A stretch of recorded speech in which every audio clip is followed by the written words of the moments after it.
Hi, this is Anita with 5 Minutes with Art. Today I want to talk a little bit about abstract art and specifically the understanding, its meaning, and really just the beauty of this art form. Abstract art emerged in the early 20th century as artists sought new ways to express themselves beyond the constraints of realism. While artists had been experimenting with abstraction for centuries, the movement gained traction with pioneers such as Kandinsky, Movelich, and Pete Mondrian. So there's some of the first ones that really started the origins of abstract art. Let's first talk for a minute about Kandinsky. Kandinsky is the first artist to create purely abstract paintings.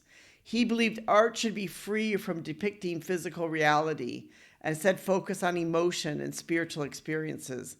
His bold colors and dynamic compositions reflected his belief that visual art could be expressive as music. Malkovich was also another artist. He introduced Supreme Modism, an art movement emphasizing geometric shapes and a sense of pure artistic feelings.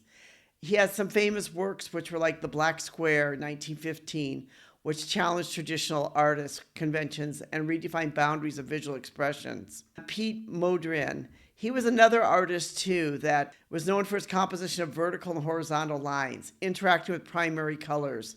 His understanding sought to achieve a sense of universal harmony through his artwork, influencing modern design and architecture. Now, it wouldn't be fair for me here to mention all these artists without mentioning one more. There's also a Swedish artist by the name of Hilda af Klint, who was also thought to be one of the first abstract artists for her time. She really had some great painting. She was born in 1862, and she actually died in 1944 at the age of 81. And after she died, she asked that her paintings be basically held for like 60 years. So it wasn't until the 1960s that people even began to see her works of art. So she purely abstract compositions. And so she's really thought to belong to the group of one of the first major abstract works in modern art history are some of her works of art. That she really had the spiritualism that was tied together with her art.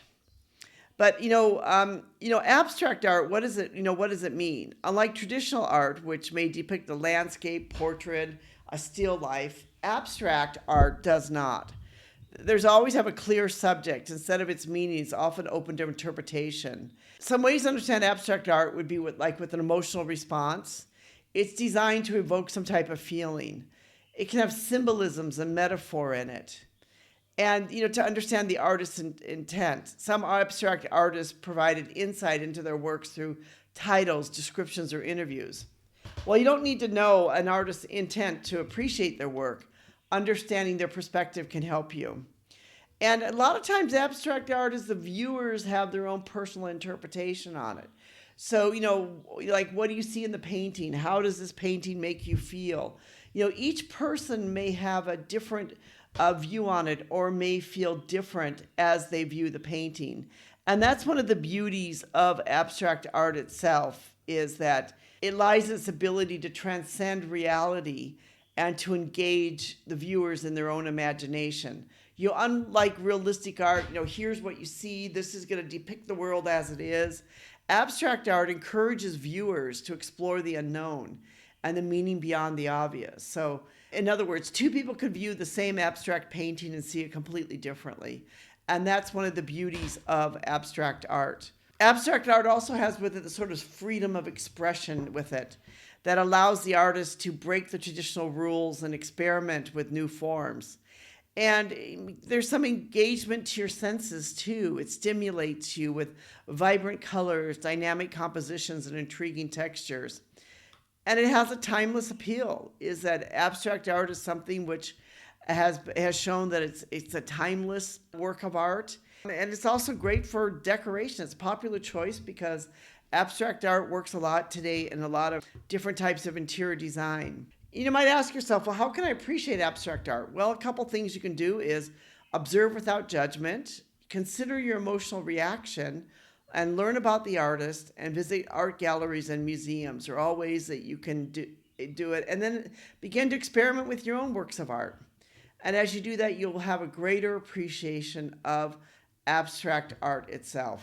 Thank you so much for being part of our community and for listening. Thank you so much for watching this. We truly do appreciate you, and we hope that you've enjoyed this. You'll press the subscribe button. Thank you.